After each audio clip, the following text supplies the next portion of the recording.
goddesses. Welcome back to the Lotus Room. I am your host, DocT, the Woke Professor. I am the founder and CEO of the Carrie Mae Williams Center, creator of the Lotus Room, educator, alchemical healer, and activist. I am an unapologetically Black woman designed to birth and rear a new nation of leaders, thinkers, strivers, and survivors. My mission is to guide others to their true self, to help them reach their highest potential by teaching emotional intelligence and kinetic symbology and basic principles. Because of my mission, obstacles dissipate effortlessly and resources come easily when I connect to my source of creation. Thursday is our day of transcendence in the Lotus Room, where we come together on our weekly meditation and practice the R.I.S.E Pillars of Transcendence. Lotus Talks is a platform we created in order to process our revelations as we go through these pillars of transcendence. This show features distinguished Black women of all walks of life coming together to discuss taboo topics within the Black community, not just for clickbait, but to shed old stigmas and dispel unfair myths.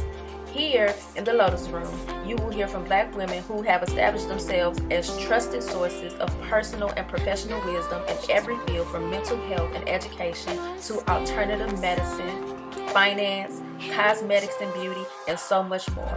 They say when you educate a woman, you educate a community. Dr. Anna Julia Cooper once stated, however, only the Black woman can say when and where I enter in the quiet, undisputed dignity of my womanhood without violence and without suing or special patronage. Then and there, the whole Negro race enters with me. All right, y'all, it's time to introduce our illustrious panel for the evening. First up, Miss Lavinia Bonner, aka it's my best friend. Hey, she's an artist of many modes and the owner of Avida Teachers. Next up, Miss Shonda Cleggett, aka Big Sis. What up, Big Sis? She's an employee for the Metro Nashville Public Schools and also an MA student in marriage and family therapy at Trevecca University. Next up, Mrs. Denise Knowles, also known as the do-over coach, dedicated, unstoppable elevation. She's a life coach and the author of Love Roll Lifetime, now available for sales on her website and via Amazon. Hey, and last but not least, we have Miss I Am Love, the goddess of the 5D, schooling us on how to work in the 3D, philosopher and my soul sister. Welcome to the Lotus Room, ladies. Hey.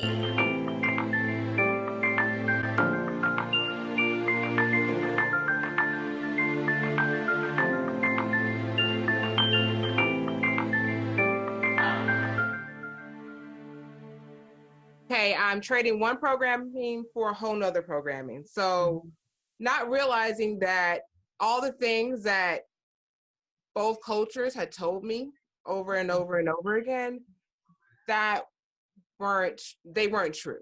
So like I basically agreed to all these things that had nothing to do with me. So like I stopped being who I was. I stopped dressing up. I stopped listening to the music that I really loved, because I needed to find something in common with these people. I needed to feel like I was accepted with these people, not realizing that the reason why a lot of these people actually liked me was because I was that weird person. I was that person that was like, no, I don't care.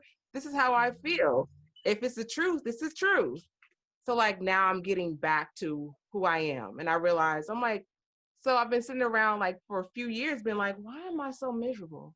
God, I remember when I was actually happy or felt better or felt more myself. And I was like, what was going on? And then like I realized that I stopped being myself, just stopped for people. And no one asked me to, they just kept asking me why.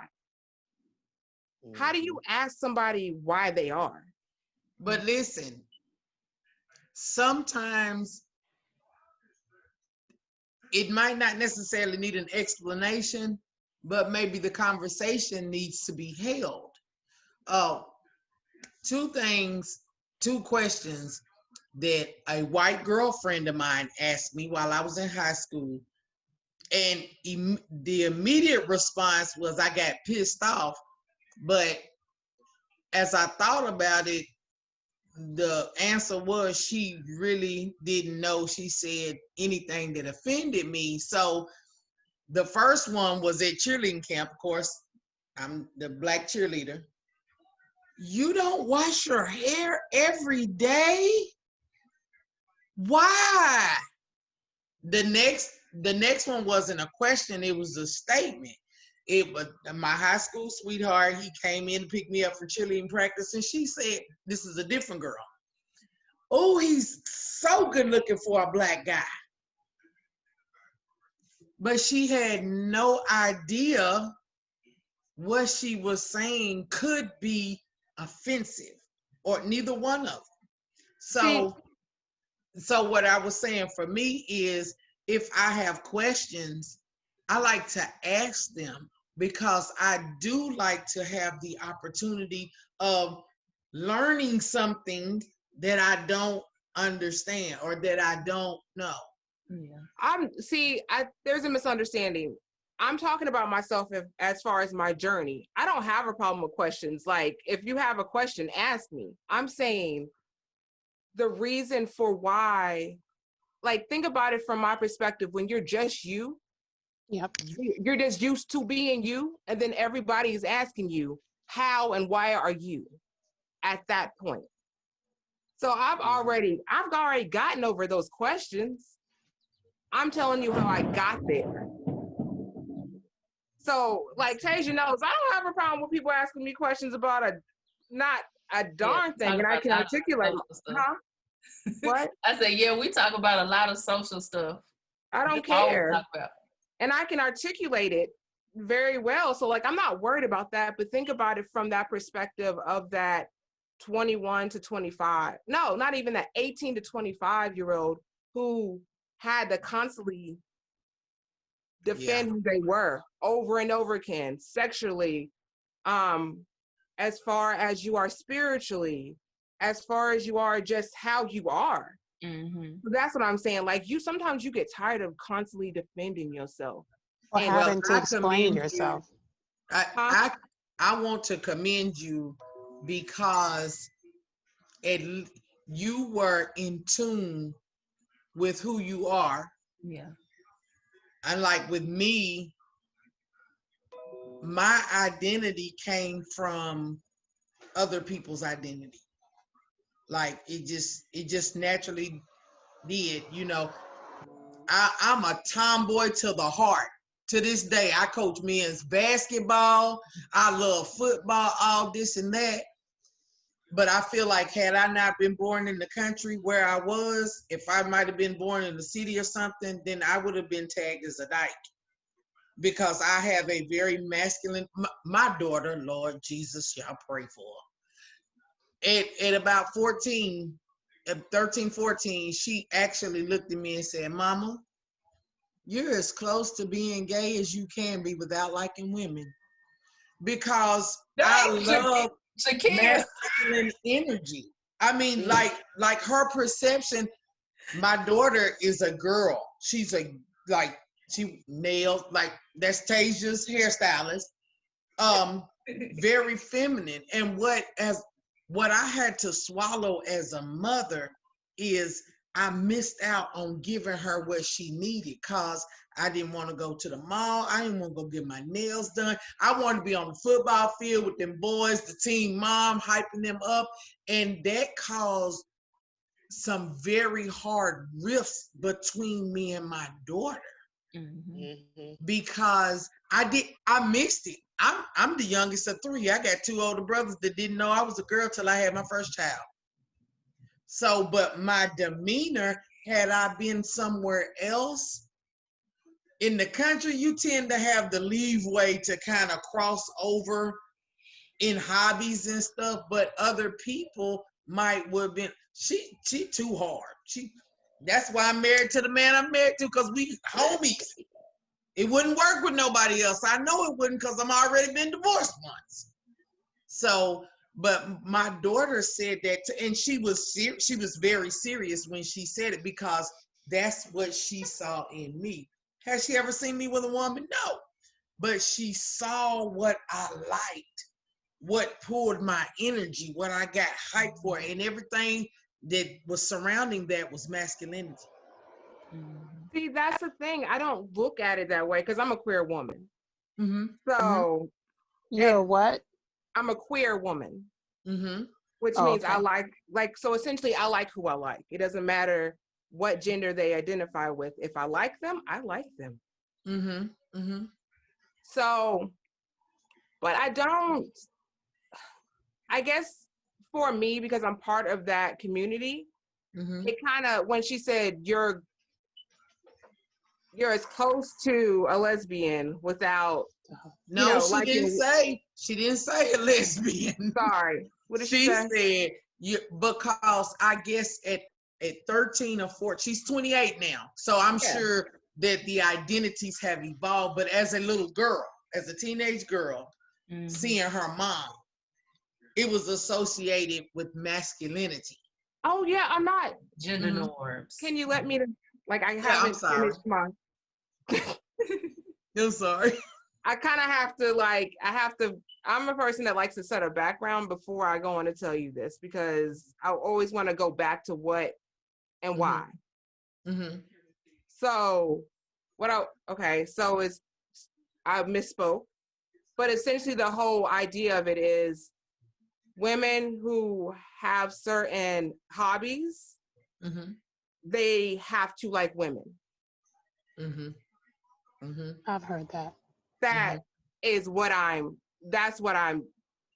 what rubbed me wrong. Because she's like, you like all these things. Yeah.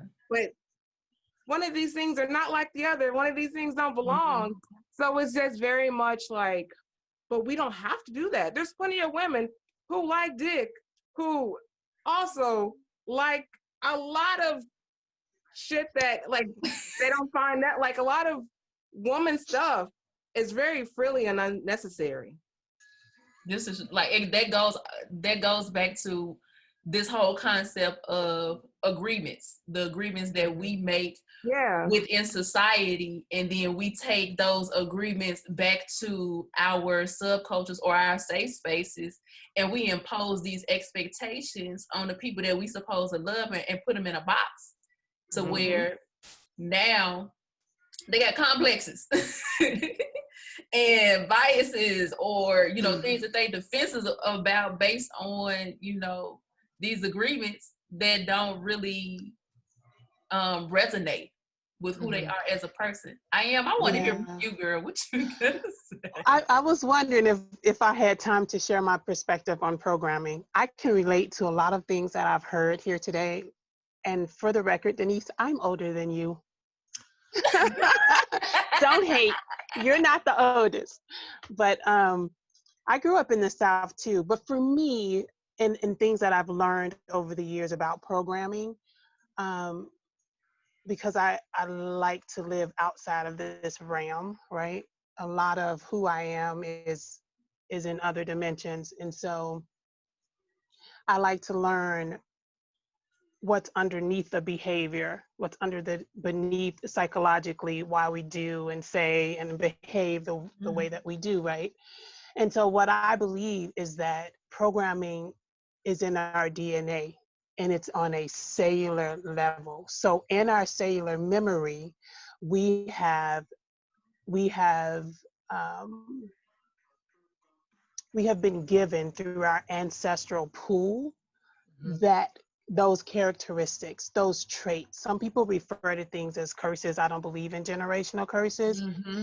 But for example, part of programming is what you see every day. And so whatever is modeled to you when you're growing up, that's probably how you're going to behave until you know better, right?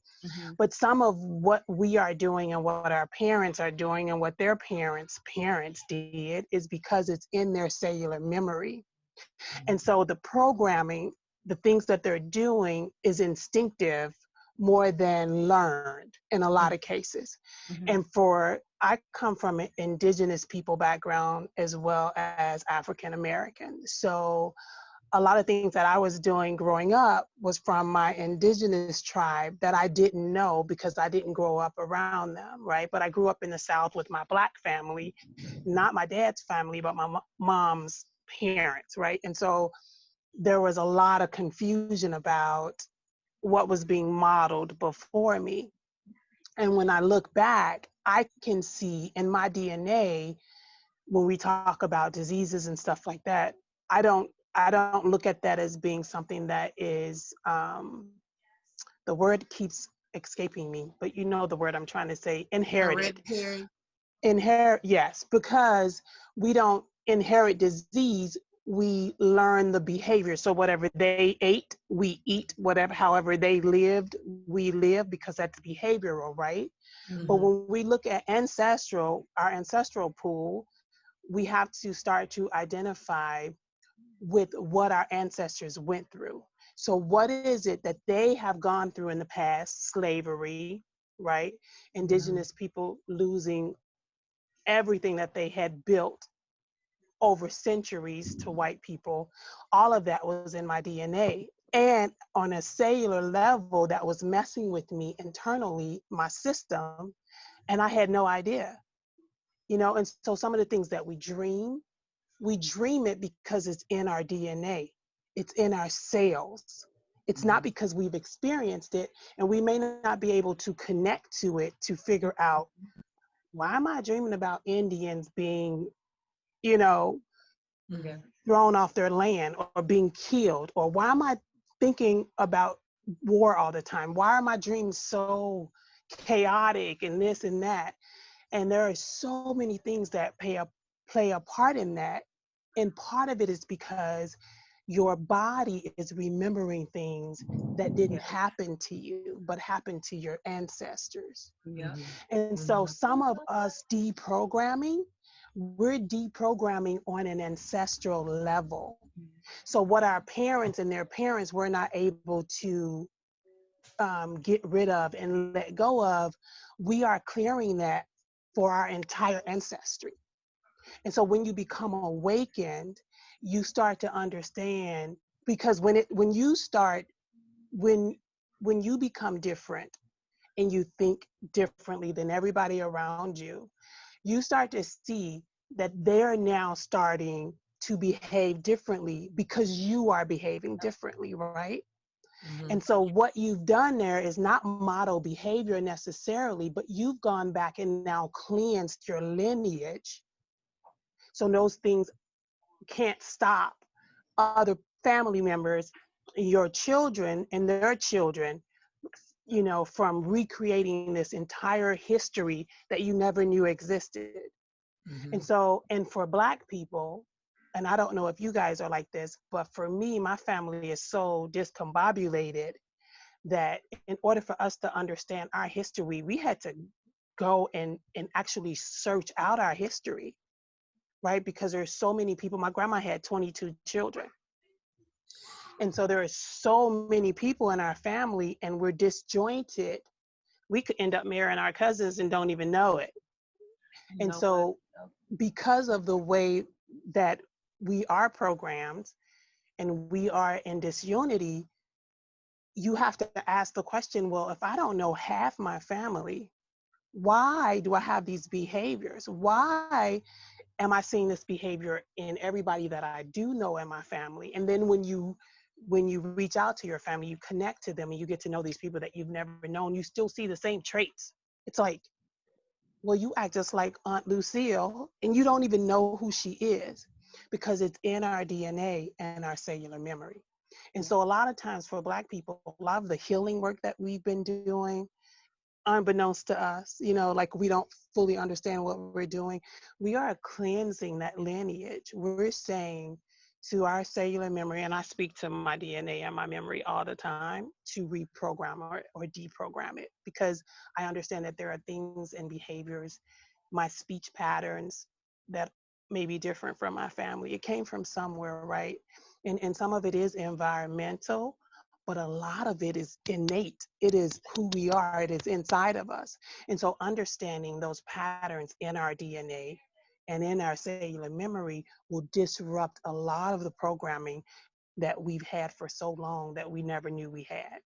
Right. And so when we begin to do that, then we break those barriers for our children and their children, because now we can look at that and we can speak to their DNA and their cellular memory and say, nope, we're done with that in this family. Like I'm breaking the code for that DNA. And now we're going to replenish it with something new. And if you pay close attention, you'll see as you begin to awaken and change, and even family members that you may not even be around, but you talk to them, just sparingly every now and again, you begin to see traits that are developing in them that wasn't there before. Yes. Right. Yep. And that is because you are deprogramming your family DNA on an ancestral level. Your ancestors are looking at you and they're feeling relief, like, oh my God, we didn't know we could do that, or we would have done it a long time ago, And so I often tell people, when we start to dissect who we are, look past what you know, because you will be surprised at how much of what you know is in your programming, good and bad, if you believe in that, right? Negative and positive. But internally, we are feminine and masculine. Yep. And sometimes it can be a distorted feminine and a distorted masculine, which means we are not behaving in either of those, either of our feminine or masculinity at our highest level, right? And that's even programming that is in your DNA, because if the male components or proponents in your family were stronger than the feminine, you will see that in your DNA as a woman. And so you will be the warrior of the family. You will be the one that's making the money. You will be the one who's more dominant, because that's in your DNA and your cellular memory. You don't know why you're doing it necessarily, but it's there. And then I believe that life on our journey, and I'll stop here shortly, but on our journey through life, I believe that situations and circumstances are created for us to reflect who we are. And so at a cellular and at a DNA level. So what we become in our family shows us what's always been there, and then what we need to work on and separate our ancestral pool from. And that's why we go through the things that, or experience the things that we experience in life, because we are here to reprogram or deprogram on a cellular level, because all of this electric energy and all of that, all of what we are is all part of the programming. It's weird, and I hope you guys are understanding what I'm saying. Girl, I'm right I there. hope it's making sense. I am right there with you, because so much of what you said resonated, but the whole concept of speaking to your cells, this whole thing of cellular programming, eugenics, and all of that. That's what I'm always preaching about when I'm, preaching about ACEs and all of that kind of stuff. Like, eugenics is real. That was real. Like, that was a master plan that they put into effect when they started traumatizing us in the masses the way that they did. It reprogrammed us on a cellular level. We passed that down on top of whatever that era had to offer in terms of further traumatization and programming. So it's like the work that is being deprogrammed. You are so right. Every time I leveled up, everybody around me leveled up. And I was just talking about that with somebody, like, you spend 30 to 90 days in my space, and you are already thinking differently. You have better habits, and like, you got a different perspective. You're more positive, and you're doing things that you never would have done that are helping you, because you got to see for yourself, like what it, how it benefits you. So the whole thing about speaking to yourselves ties directly into what the first agreement is all about. Be immaculate with your words. So I haven't had a chance to read it yet. I have to read it. But electromagnetically too, Tasia, is because we are magnets, right? Mm-hmm. And so when people are in your sphere, when you're in your sphere of influence and people are benefiting from that, you're an electromagnet. So your cells, it's almost like they have arms and they're reaching out and they're saying, let's correct that because I can see it. And it's all on an energetic level. Like you don't even know that you know that you're doing it because you're awakened, but some people don't understand that they're doing it. And it's the same with reprogramming. So if somebody isn't awakened and they're performing at a lower vibration, their cells are doing the same thing. They're reaching out with all that negativity and solidifying what's already in the DNA and what's already in the cellular strand in their families. And so that's why you see people that don't grow, they don't change, because they're reinforcing what has always been there. And just like if your mom is traumatized when she's pregnant with you, you inherit. Yeah, you get all of that. So okay, so let's talk about being immaculate with our word, and kind of like, so I kind of just wanted to, first let's talk about some ways that Black folks have not been immaculate with our words amongst one another, and then we're gonna play a game. Oh Lord. I'm bad at games. Whoa. Really Can we talk about WAP? I shouldn't say that over my life, but historically. What you want to talk about, Violet? Can we talk about WAP? Because that's a prime example of how we have not been Go ahead, girl. Go ahead, go with it. Where your picture go? Yes, come on. Right here. Because they calling these women everything under the sun but a woman. I'm just saying. Exactly. Wait, what's WAP? Wet ass pussy. Huh? Wet ass pussy. Oh, okay. It's a song. Cardi B and Meg Thee Stallion collaborated on the song, and it's called Wet Ass Pussy. And well, they're celebrating. Sorry. Go ahead. They're celebrating, in my opinion, vaginal health, wealth, and prosperity. I like, that's what I got from that song. Because basically it's talking about how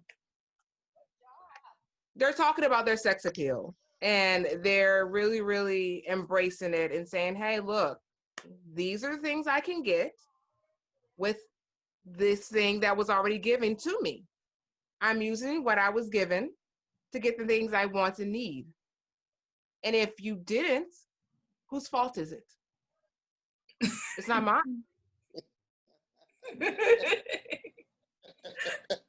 Okay, so I gotta hear y'all perspective on it.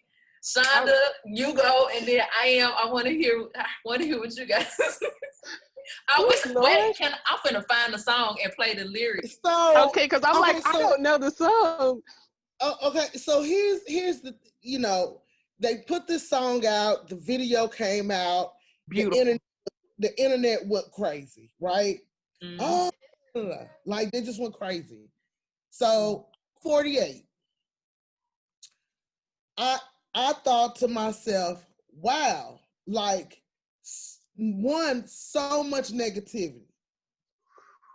If we can't speak about our body parts, that's ours, and celebrate them, and we're comfortable with it, and we're programming. Okay. Yeah. How is that a problem? Now, here's the thing.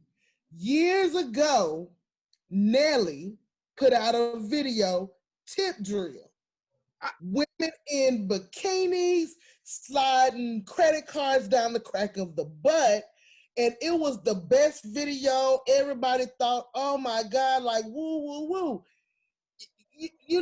So people can celebrate that part or The that, objectification of women. but women cannot right, be proud of, utilize, because a part of me does think like this.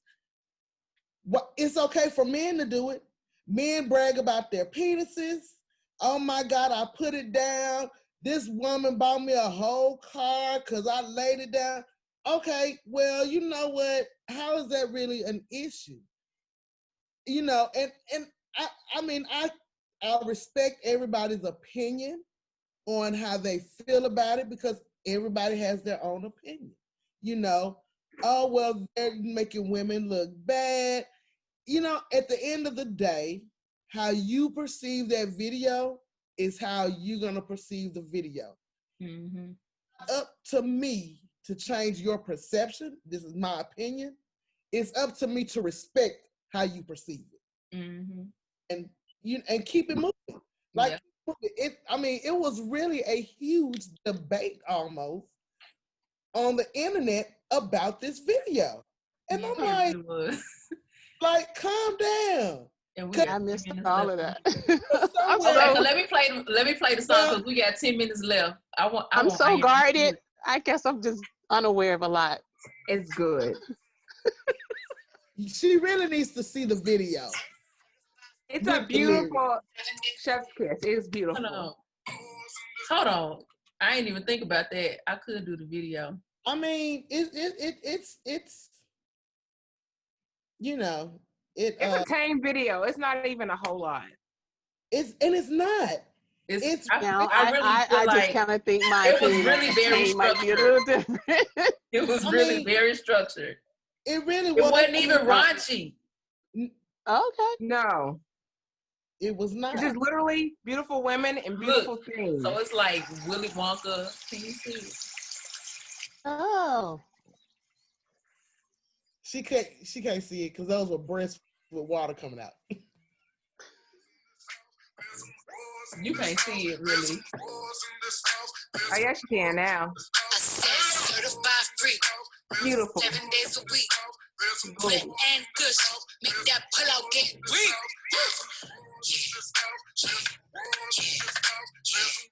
Yeah, you dealing with some wet and gush. Bring a bucket and a mop for this wet and gush. Give me everything you got for this wet and gush. Beat it up, baby. So that was the chorus, but here's the thing. Here's another question. How is it okay for men to refer to women? Mm-hmm. They have a WAP, but women can't refer to ourselves like that. We better not have the audacity to do that. That's just one of the ways we break that agreement amongst ourselves. But okay, so we only have like a few minutes left. So I want to play this game, all right? So it's basically just lightning round whatever phrases that come to mind of agreements or ways in which that we are not immaculate with our words with one another. Just popular phrases Black folks say in their communities, or popular ways that we judge each other in our community that indicate that we are not immaculate with our word. I'm gonna put the timer on. We're gonna do a lightning round for 3 minutes. And then we just gonna spit them out. Hey Siri, set the timer for 3 minutes. Buddy. Dog. Just a moment. Okay, 3 minutes and counting. Okay, go. I like your hair better straight. You look pretty for a black girl, dark-skinned girl. You talk so white. Oh, that's a good one. I'm triggered. You're not like those other Black girls. I can't think of what's another one. Why did you natural? That's you're so that's outside. That's not inside. Oh, yeah. I'm finna go there. I'm finna trigger warning, faggot. pussy, Bitch.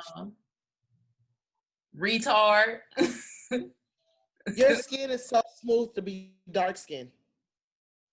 That one. Let's not forget what they say about light skinned girls. Light bright. Yellow. Yeah, Trying to be white. You have to be bougie because you're light skinned. Man, what? Do you know how many times parents have been surprised to see this face? Or you crazy because you light skinned? Dark skinned women are so aggressive. Or just I got them coming. I got them coming. I got them coming. You going to hell because you don't worship Jesus. There's only one true living God. Girl, I got a whole slew. What you mean? What you mean you're not a Democrat? Neither Jesus nor Buddha. If it ain't neither Muhammad nor Buddha, if it ain't Jesus, it ain't right. It ain't righteous. I don't believe in that tarot. That tarot. You a devil worshiper. What else? Mine are always is just like to me. I'm trying to think of something that don't relate to me, like to some of my kids. We can't forget about the awkward black kids.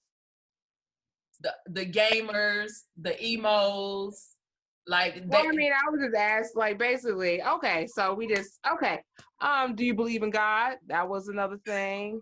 Are you, like, it's just silly stuff that I don't even care about anymore. Like, they're no longer in.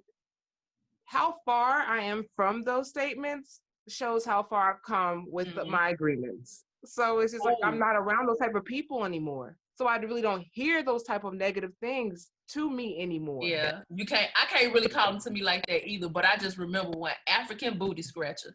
That phrase was so popular.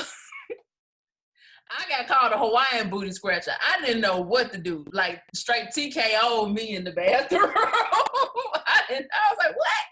I ain't never heard of nothing like that. Ever. Ever. Man. I couldn't think of no more, but yeah, I'm around good people now, so that's what happens when you elevate yourself. When you begin to elevate your vibration, then you begin to attract people who are more elevated. So that's what this is all about. So the ways how, sisters, what advice can we give to our viewers about being more intentional about being immaculate with our work? What does it look like to do that? One step at a time. Definitely one step at a time. I would say, go ahead. You ready? Well, no, I was gonna say after I finished reading the whole chapter, the 3 chapters, and got to the end, a gospel song popped into my head. Donald Lawrence, "Encourage Yourself." And exactly. If you know the lyrics, you have to speak over yourself. Speak positive into yourself.